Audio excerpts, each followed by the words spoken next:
Les ministres de l'économie et des finances de la CEDEAO sont en réunion à Abidjan. Ils vont finaliser les acquis pour une monnaie unique utilisée par les populations de la sous-région ouest-africaine en 2020. Avant eux, les experts de la CEDEAO ont travaillé sur la question. On en sait plus avec Mamadou Kwasi.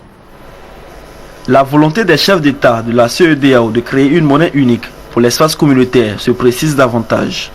Réunis à Abidjan pour la 7e session ordinaire du Conseil de la convergence de la CEDEAO, les ministres de l'économie et des finances finalisent des acquis afin d'aboutir à une intégration monétaire et économique en 2015. For the Anglophone countries and le groupe anglophone et le groupe lusophone, qui devrait parvenir à une monnaie unique en 2015, une monnaie qu'on pourrait appeler ECO.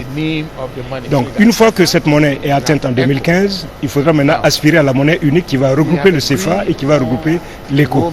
Et cet échéancier est fixé pour l'année 2020. Cependant, il y a des problèmes.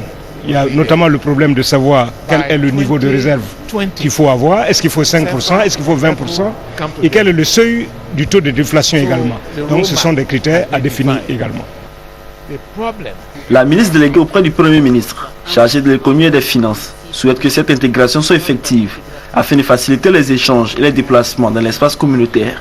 Une région sans frontières où règne la paix et l'harmonie, s'appuyant sur une bonne convergence dans laquelle les populations peuvent avoir accès aux énormes ressources et les mettre en valeur à travers la création d'opportunités pour un développement durable et la préservation de l'environnement. Les conclusions de la rencontre d'Abidjan seront soumises aux chefs d'État au cours de leur prochaine Assemblée générale. Les chefs d'État qui veulent passer de la CEDEAO des États à la CEDEAO des peuples.